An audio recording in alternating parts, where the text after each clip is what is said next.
Oke, selamat sore, Akang dan Teteh semuanya. Jadi perkenalkan, aku Tata dari perwakilan Divisi Championship 2026. Sebelumnya aku mau ngucapin dulu terima kasih banyak kepada Kang Fahri yang udah bersedia meluangkan waktunya untuk mengajar SG Makro 2 hari ini. Dan juga terima kasih banyak kepada Akang Teteh yang sudah mau hadir di pertemuan pertama SG Makro kedua. Semoga setelah SG bisa dapat lebih paham sama materinya. Dan aku mau ngingetin juga kalau SG ini sifatnya santai. Jadi kalau Akang Teteh nanti mau bertanya, itu eh, bisa langsung bertanya aja kalau ada yang dibingungin. Terima kasih. Aku langsung kasih ke Kang Fahri aja. Oke, sebelumnya mungkin selamat sore ya. Teman-teman semua, mungkin perkenalan diri kembali. Aku Fahri dari BE22. Mungkin aku yang bakal jadi apa namanya, mengajar di SKM Makro 2 di satu semester ini. Tapi kebetulan kita berdua ada Revi juga. Tapi karena Revinya lagi ngajar praktikum, jadi mungkin di pertemuan pertama itu aku sendiri yang ngajar. Mungkin di pertemuan dua nanti sekaligus offline deh mungkin kita berdua, dan oleh karena itu karena yang kedua apabila bisa offline mungkin banyaknya bakal dibahas di yang pertemuan offline aja. Jadi untuk yang sekarang tuh kebanyakannya hanya overview, mungkin nggak bakal lama juga sih, paling bentar doang untuk yang sesi pertama. Oke, itu ya paling. Oh ya, buat itu boleh minta izin share screen ya? Belum bisa sih. Kang Fahri mau share screen ya? Ya.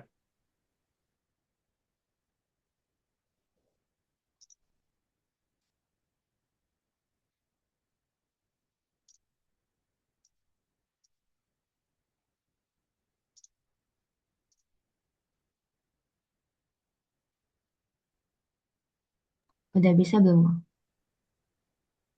Oke, udah.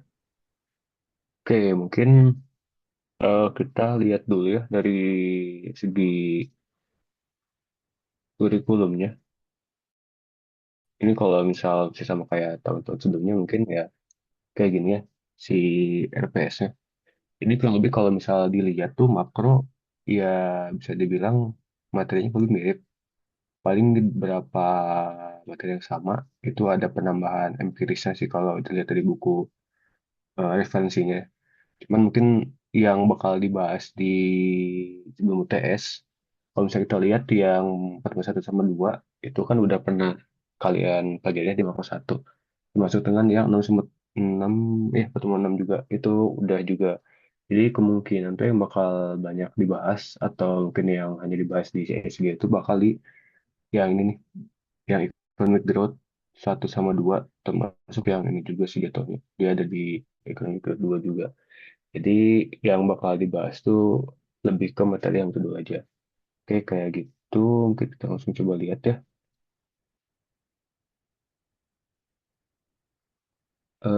Kita.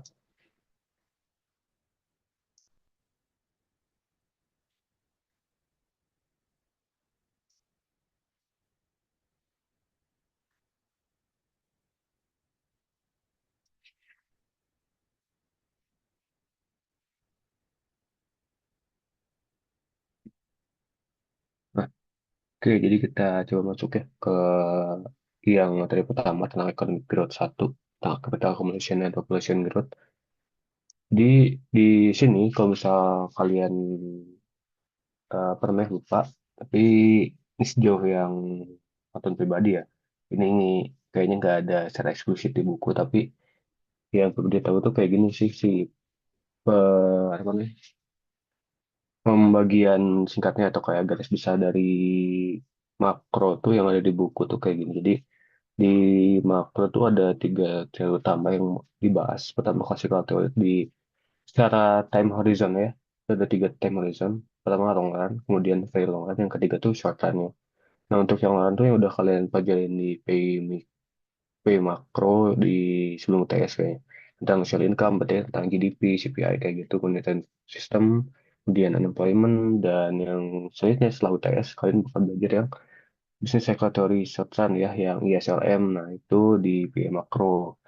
Nah di makro juga sama, tapi mungkin di S1 lebih lanjut. Nah di Udah juga kalau sama, paling ada penambahan tuh yang ini, ada sebuah horizon baru dan teori baru juga itu growth theory, di mana yang nanti digunakan yang solo ya. Jadi yang akan dilihat itu lebih kepada pertumbuhan ekonominya gitu. Jadi secara dinamis kayak gitu kurang lebih. Nah, ini jadi untuk yang bakal dibahas di chapter yang atau apa namanya bahasan ekonomi pertama itu tentang solo model ya tentang pertumbuhan ekonomi dalam khususnya kondisi siklus ekonomi untuk apa untuk simplifikasi aja sih sebetulnya bisa bisa di-extend cuman di buku tuh biar lebih mudah dipahami itu diasumsikan dia sebagai negara yang kelas ekonomi nanti bakal kita lihat terus yang kedua tuh model pertumbuhan solo nanti itu bisa nunjukin juga gimana sih si tabungan atau saving. Kemudian pertumbuhan populasi itu bisa mempengaruhi si tingkat output atau Y-nya atau standar hidup juga atau living standard suatu perekonomiannya serta bagaimana pertumbuhannya dari waktu waktu balik lagi ya karena ini sifat dinamis nggak statis kayak gitu. Nah, si capaian juga bakal ngebahas itu cara menggunakan golden rule. Ini kurang lebih equation ya, cara biar kita bisa dapat nilai apa namanya yang optimal gitu. Ini agak-agak mirip satu cuman ini enggak yang serumit itu sih. Tapi kurang lebih dari sisi penggunaan atau logikanya sama.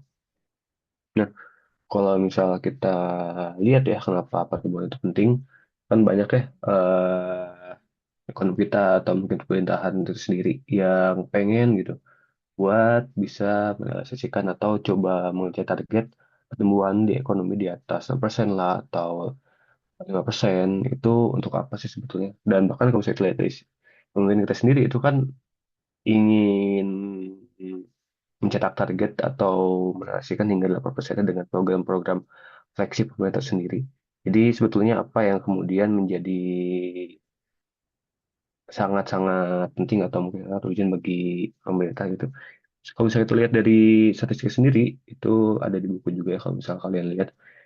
Ini, tapi ini data yang terbaru. Kalau misalnya kita lihat dari data tingkat kematian bayi, itu di negara atau region benua yang Afrika, ya katakanlah itu mungkin relatif ke bawah ya, masih emerging gitu. Itu untuk tingkat kematian bayi 27 kematian per 1.000 kelahiran hidup gitu. Sedangkan kalau misalnya kita lihat dari Australia sebagai developing sorry, developed country itu tingkat kematian itu 3 kematian dari per 1.000 kelahiran hidup. Ya kalau misalnya kita lihat itu relatif signifikan ya. Gimana perbedaan dari benua yang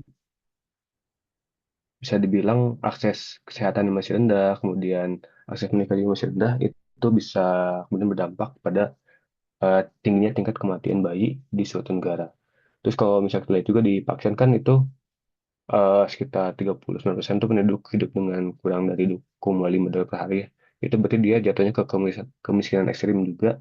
Dan kalau misalnya kita lihat di Indonesia, tergantung dari jumlah nominal, tapi kalau Indonesia itu relatif udah di bawah dari 1%. Nah, itu kemudian yang bisa eh, memperlihatkan juga kalau di Indonesia juga apa namanya udah 1% tapi banyak yang masih belum mendapatkan layanan kesehatan dan sebagainya, apalagi di negara-negara lain gitu. Termasuk juga dari sisi ketahanan pangan ya, banyak di bagian bumi lainnya itu yang masih mengalami food insecurity atau rentan terhadap kelaparan gitu. Dan isu itu lebih multidimensional ya, bahkan bisa berdampak pada sisi gender inequality. Kalau misalnya kita lihat dari sisi statistik pun yang mengalami kelaparan ekstrim itu 60% dari sisi perempuan atau anak perempuan. Nah, ini yang kemudian kalau misalnya kita lihat dari teorinya sendiri, itu pertumbuhan ekonomi dapat meningkatkan si standar hidup dengan mengurangi kemiskinan. Kayak gitu. Kalau misalnya kita lihat dari si statistik internasionalnya pun, ini data agak lama ya. Tapi kalau misalnya kita lihat dari sisi hubungan ya, kan kita udah belajar soal ekonometrik ya, gimana apa namanya, plot dan garis itu bisa menggambarkan si hubungannya. Itu kalau misalnya kita lihat di sebelah kiri kan dia persen populasi kemiskinan ekstrim ya. Semakin atas berarti semakin tinggi. Nah, kalau yang bawah itu income per kapita, semakin kanan itu semakin tinggi income per kapitanya. Kalau kita lihat di sebelah sini ya, di kiri atas, negara-negara yang memiliki income per kapita lebih rendah itu cenderung untuk memiliki populasi kemiskinan ekstrim yang lebih tinggi. Berbanding terbalik dengan negara-negara yang memiliki income per capita tinggi, itu bisa kita lihat relatif memiliki persen populasi masyarakat yang berada di ambang kemiskinan. Itu berarti salah satu evidence juga ya, itu suatu bukti empiris bahwa income per capita yang tinggi dengan tentunya pertumbuhan tinggi juga nantinya itu bisa mengurangi adanya atau populasi dari penduduk-penduduk relatif kemiskinan ekstrim kayak gitu. Nah, mungkin kita balik ke ini ya, analisis produksi suatu negara kan ada forecast function, ada demand functionnya. Kalau misalnya kita lihat di ini ya, di chapter 3 tentang national income, itu kalau misalnya kita lihat bukunya sendiri ya, itu di sini. Nah, dia kan mengasumsikan bahwa si total produksi dari barang dan jasanya dengan faktor produksi itu dia sifatnya konstan. Itu untuk simplifikasi dulu. Nanti dia juga bilang bahwa di chapter selanjutnya atau chapter 8 kita bisa menguji apa yang terjadi ketika si faktor produksi itu dia berubah seiring waktu atau dia sifatnya dinamis. Kayak gitu. Itu yang dijelaskan di sini ya di chapter 3 itu karena K dan L-nya itu sifatnya fix atau konstan, ya maka si output yang dihasilkan juga dia sifatnya konstan. Kayak gitu. Nah, kita lihat lagi. Di sini karena di chapter 8 di slow model itu capital dan labor-nya itu ke fix, nggak konstan atau bisa berubah dan artinya dia bisa berubah seiring waktu. Kenapa begitu? Karena yang K itu bisa ditambahkan dengan adanya investasi. Kalau investasi terhadap kapital itu makin tinggi, berarti K-nya bakal berubah. Terus sebetulnya ada satu lagi itu depresiasi. Kalau misal kalian ingat di akuntansi ya, yang pengantar akuntansi itu kan ada depresiasi mungkin itu nilai penyusutan dari satu barang. Nah, itu kan setiap barang meskipun dipakai atau enggak, bakal depresiasi juga. Nah, itu bisa mengurangi si jumlah investasi, jumlah si kapitalnya. Itu bisa juga. Dan yang L-nya, kenapa dia nggak konstan? Ya, karena pertumbuhan populasi itu bisa berubah seiring waktu atau dia itu sifatnya nggak konstan. Kayak gitu. Jadi, sehingga karena K dan L itu nggak konstan di chapter 8, maka si outputnya pun itu sifatnya nggak konstan. Berarti dia bisa berubah. Kayak gitu. Itulah perbedaan antara analisis produksi statis di chapter 3 dan analisis produksi yang dinamis di chapter 8. Kayak gitu. Nah, ini asumsi yang ada di buku ya, kalian bisa lihat sendiri. Asumsi pertama dari slow model itu yang pertama adalah si fungsi produksinya, production function itu memiliki constant attention to scale. Yaitu ketika input ditambahkan sebesar Z, ini K atau L ya sebesar Z, maka outputnya atau ia akan meningkatkan atau meningkat sebesar Z juga karena dia sifatnya konstan. Nah, kalau misal kita lihat atau ya berarti kita coba telah ulang ya kalau apakah dengan menambahkan input perekonomian atau output bisa meningkat? Jawabannya bisa kalau misalnya kita lihat dari sisi asumsi yang tadi dari asumsi CRS-nya tadi. Jika kita menambah si K atau L yang sebesar Z, ya maka Y-nya akan meningkat sebesar Z juga. Nah, tapi apakah ketika kita meningkatkan inputnya sudah pasti sih meningkatkan produktivitasnya di sini, perekonomiannya. Itu jawabannya enggak ya, karena produktivitas diukur melalui seberapa banyak output yang dihasilkan oleh para pekerja. Sifatnya itu Y per L. Kalau misal kita analogikan dengan suatu kondisi di mana L itu 100 pekerja, kemudian K itu 100 kompor, mungkin dia sebagai jualan apa ya, jualan batagor kali. Meskipun nggak ada bahan kemudian lain, tapi kita asumsikan sederhana kayak gini aja. Nah, ini kita naikkan inputnya 2 kali lipat, yaitu pekerja dengan 400 kompor. Nah, kalau misal kita asumsikan dia apa namanya 12 dengan alfa dan beta 0,5, ya maka didapat outputnya 1,421. Kemudian kita naikkan 2 kali lipat jumlah inputnya, maka si hasilnya itu dari 82,842. Kalau misalnya kita lihat dari si output itu meningkatnya 2 kali lipat. Tapi kalau misalnya kita lihat dari sisi produktivitasnya, itu ya sebetulnya sama aja karena dilihat dari Y per L-nya yang disahkan dari keduanya itu sama, yaitu 1,41. Sehingga di apa namanya solo model ini dia bisa mencoba untuk melihat bagaimana sih si model ini bisa mencoba untuk meningkatkan si produktivitas. Jadi nggak hanya nggak cuma pertumbuhan ekonomi, tapi dia coba untuk melihat bagaimana cara meningkatkan si produktivitasnya. Sehingga di production function di model Solo itu mencoba untuk membagi fungsi produksi tadi dengan si labornya. Nah, kayak gini. Jadi Y per L sama dengan fungsi dari K per L, koma satu. Satu itu kenapa satu? Karena L dibagi L itu sama dengan satu ya. Jadi ya kalau lebih dia sama, Y per L sama dengan F. KL, L per L sebetulnya di sini. Cuman kenapa L sama satu, jadi kita tulis satu aja. Nah, karena tadi itu sama dengan satu, maka kita bisa mengabaikannya aja. Jadi sehingga kita di sini punya sebuah fungsi baru, di mana eh, fungsi function function itu Y per L sama dengan K per L. Dengan notasi barunya, kalau misalnya di sini buat lebih mudah ya, karena ke depannya kita bakal lihat persamaan dengan per lebar, baik dari sisi depan side dan juga. Jadi di sini ada notasi baru Y kecil sama dengan Y per L dan K kecil sama dengan K per L. Di mana kalau kita gabungkan jadi Y kecil sama dengan fungsi daripada K kecil. Kayak gitu. Itu untuk kedua fungsi utama dari soal model ya. Nah, ini kita lihat ya dari sisi supply side sama demand side dari perekonomiannya. Itu kan yang tadi ya, kalau supply kan dari production functionnya, Y kecil sama dengan fungsi daripada K. Nah, dan di sini, seperti yang kalian tahu ya, setiap peningkatan K tentunya gak secara konstan meningkatkan si output juga. Kenapa? Karena adanya diminishing return of capital. Begitu. Jadi, setiap ada peningkatan K, itu peningkatan outputnya itu akan terus turun kalau bisa kita lihat dari si analogi yang kita lihat. Nah, jadi meskipun ada penumbuhan kapital, semakin lama tuh semakin rendah untuk si return yang didapatkan dari si kapitalnya. Kayak gitu. Nah, kalau misalnya kita analogiin di sini, ini dengan 0 sawah dan per orang ya. Jadi kapital per orangnya. Di si K-nya itu pertama dia 0 sawah per orangnya. Itu menghasilkan 0 ton padi, produktivitas maka 0 juga. Nah, kalau kita tambahkan 1 traktor sawah, itu dia akan mendapatkan 100 ton padi. Ini sifatnya apa namanya hanya ilustrasi ya. Nah, kalau misal dia mendapatkan 100 ton padi, maka produktivitasnya itu dia per L, 1 dibagi satu itu, L-nya di sini udah diketahui ya, sorry. Jadi kita asumsikan L-nya given ya, berarti produktivitasnya itu katakanlah di 100. Nah, kalau misalnya kita tambah di 2 traktor, itu given, maka penambahannya sebesar 175.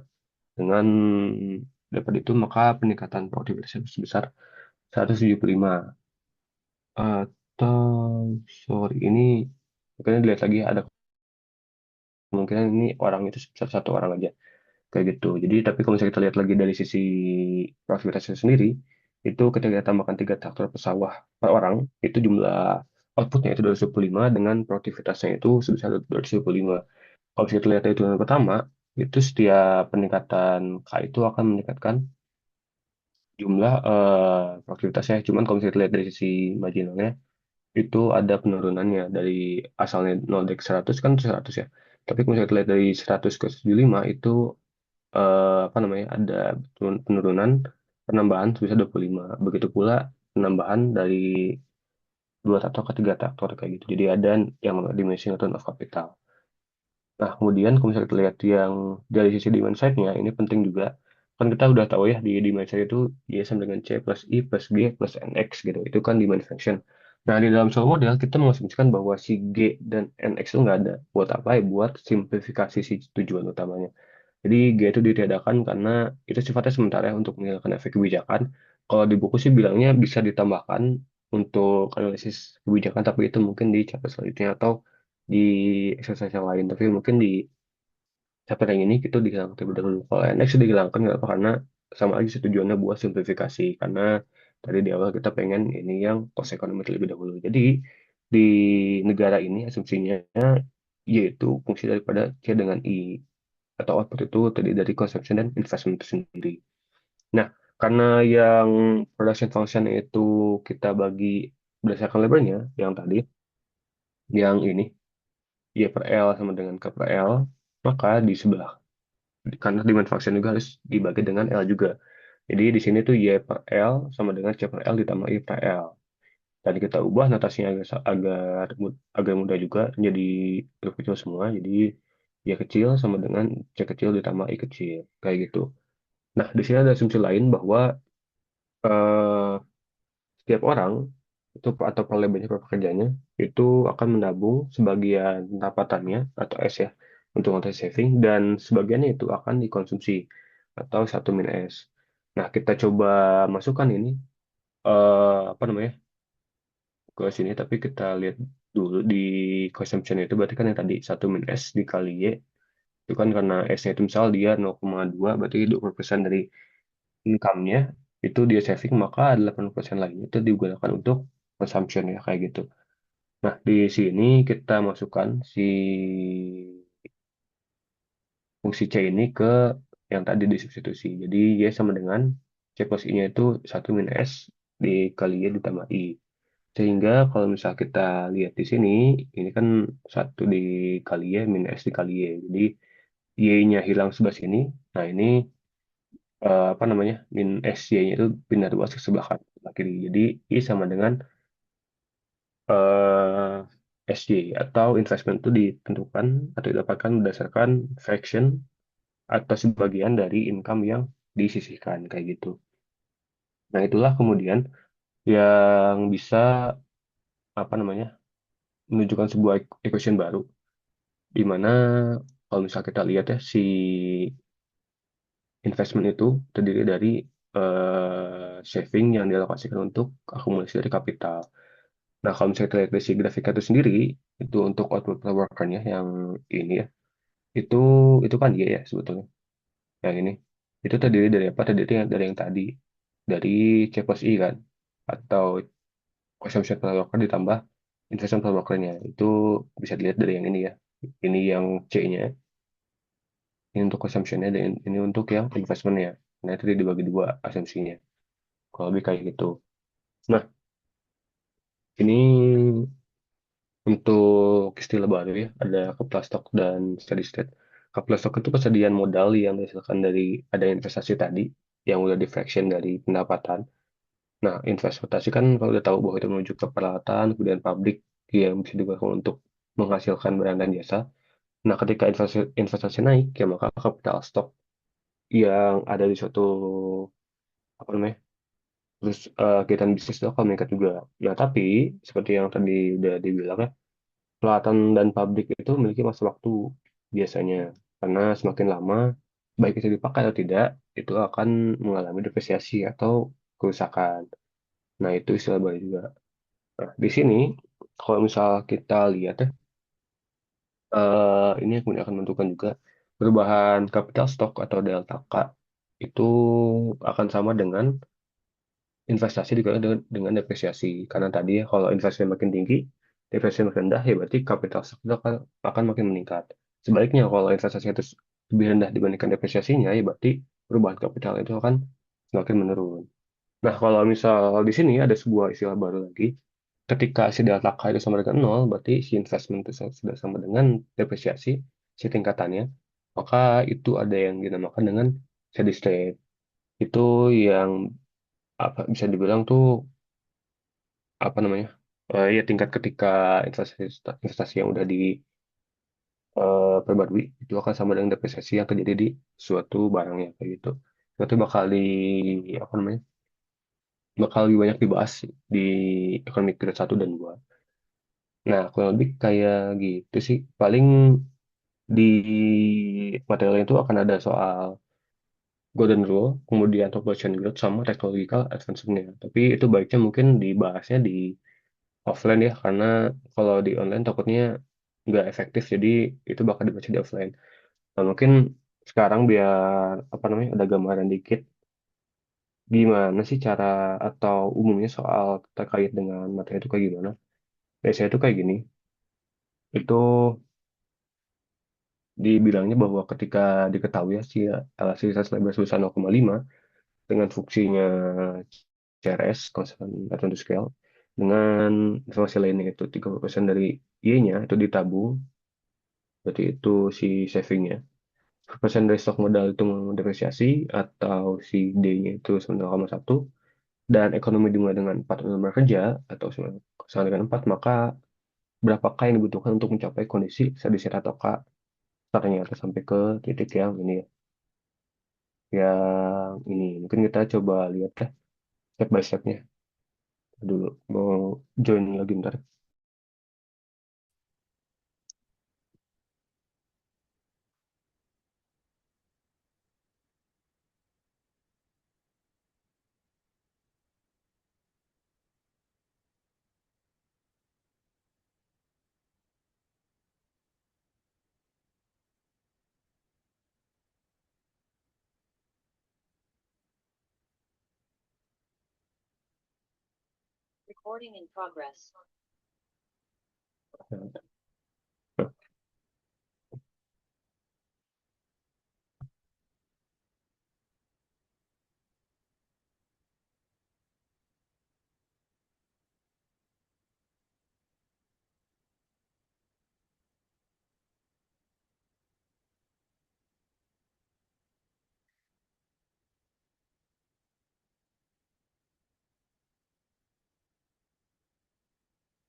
Nah, kalau misalnya kita lihat dari si soalnya tadi,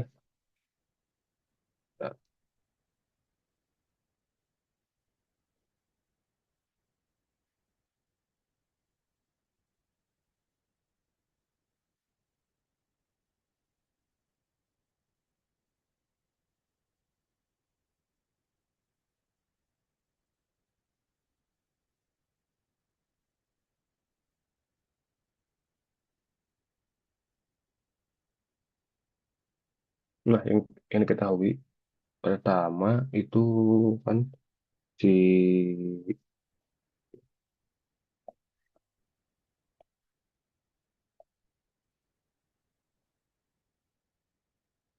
elastisitasnya, elastisitas labor itu 0,5. Jadi ya sebetulnya dia pop 12 ya.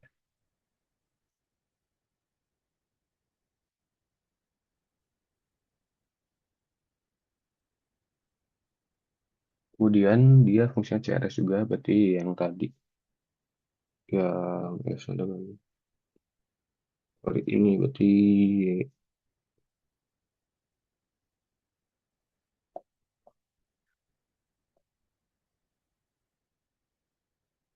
eh, 0,5, L-nya 0,5. Kayak biasa ya. Terus diketahui juga S-nya itu 0,3. Terus depresiasi itu pakai rasio ini ya. Kita sampai dengan 0,1. Dan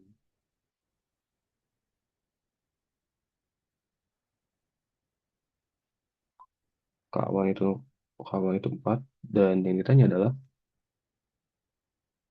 apa yang dibutuhkan ketika dia mencapai titik steady state kayak gitu. Nah, step pertamanya kita harus buat dulu sih si function yang ini buat dibagi menjadi si solo model ya. Ini kita punya dulu.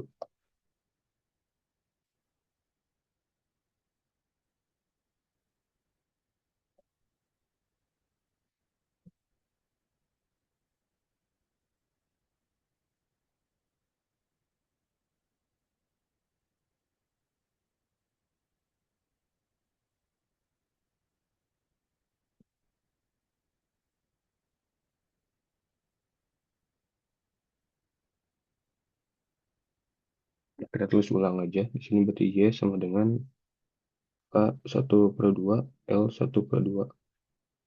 Nah, di sini kita bagi ya, bagi dengan L untuk kedua ruas.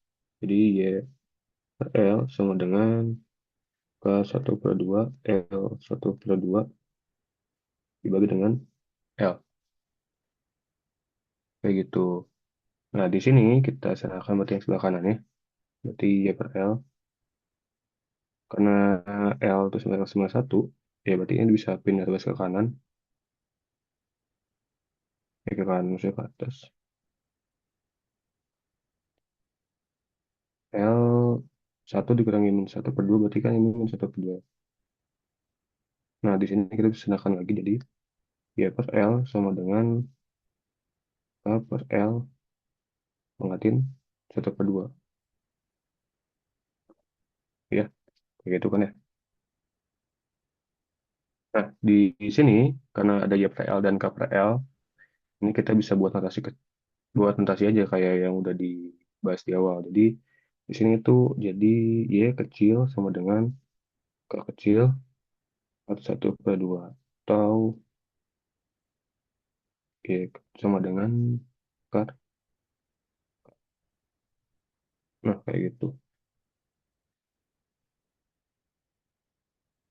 Nah, setelah ini yang kedua kita lakukan adalah kita menghitung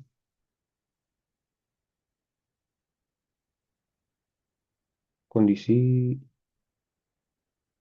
steady set.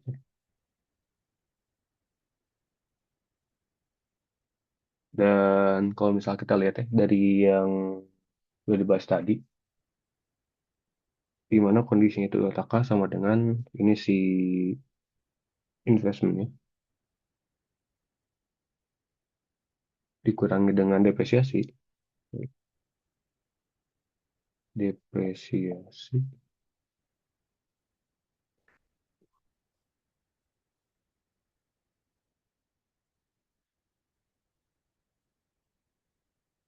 itu adalah kondisi ketika delta K itu sama dengan nol ya.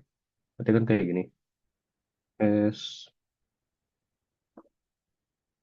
dikurangi delta K.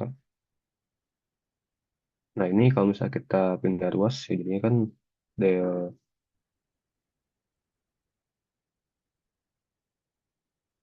sama dengan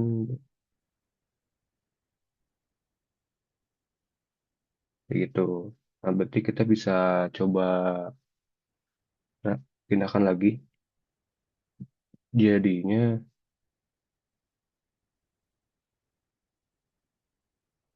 eh,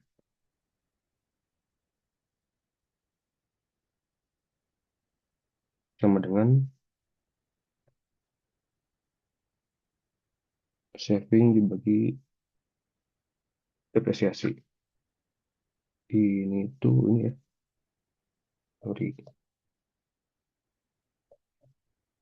si K, si K kecil.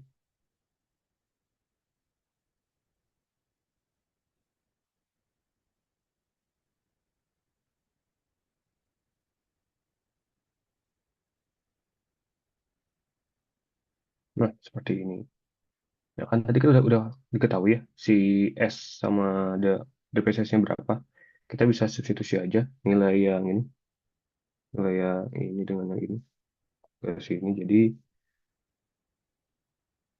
letak K kecil dari K kecil sama dengan 0,3 per 0,1 sama dengan 3. Nah, cara dapat K kecilnya gimana?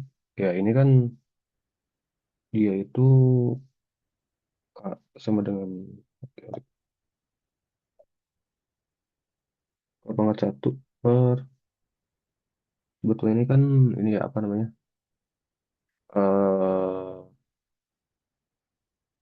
Oh iya, sorry, ini tuh yang FK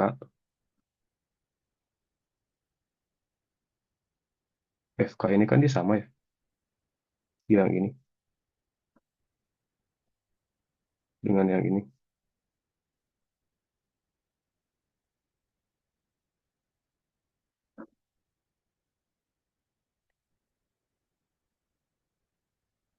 Ya berarti ini tuh bisa kita ubah juga yang bawaannya menjadi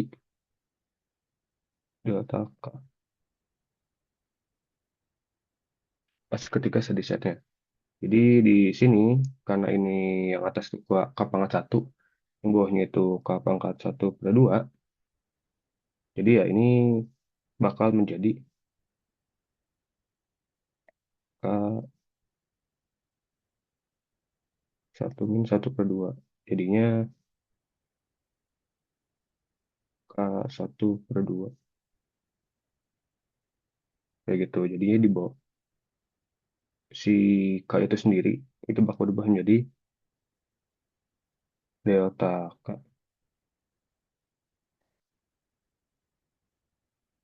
sama dengan 3. Maka nilai berapa yang hasilnya menjadi angka berapa yang hasilnya 3 adalah nilainya adalah 9.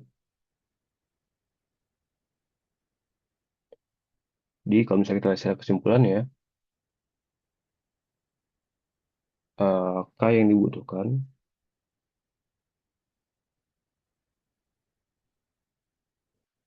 untuk mencapai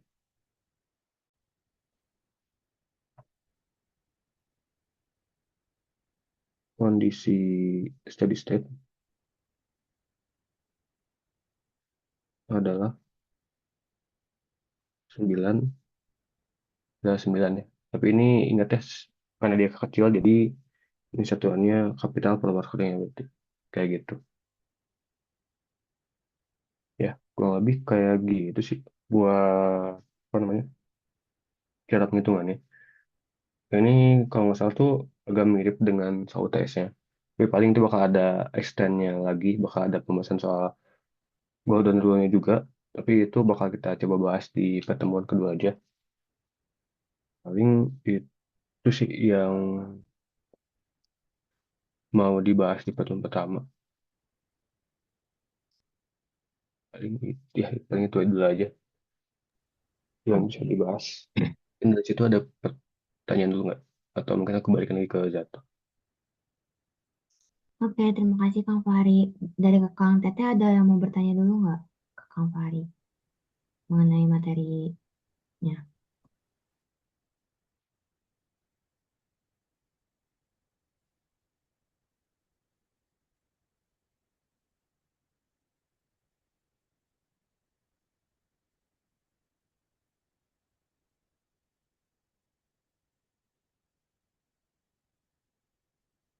Mungkin aku tunggu sampai 16.50. Kalau misalkan nggak ada yang mau tanya lagi, nanti aku langsung closing.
Oke, karena udah nggak ada yang mau bertanya dari Kang Teteh, aku mau ucapin makasih udah ikut studi grup Makro 2 hari ini yang pertama, dan terima kasih juga ke Kang Fahri udah bersedia ngajar. Semoga ilmu yang Akang Teteh dapetin dari study group bisa bermanfaat buat kegiatan pembelajaran sama ujian. Mungkin itu aja dari aku. Sampai jumpa di pertemuan studi group selanjutnya. Nanti Akang Teteh udah boleh leave. Untuk record juga bakal aku share di grup ya, Akang Teteh. Orang Indonesia dong yang nonton. Kalau nama Kang Fahri? Jadi bukan aku sih. Tidak ada yang kebuka. Oh, oke. Ya, Paling itu terima aja. kasih semuanya. Makasih ya, Bu Zinif ya. Ya, Kang. Thank you, Kang Fahri. Thank you, James. Thank you Kang, thank you James. Thank you, Kang. Thank you, James.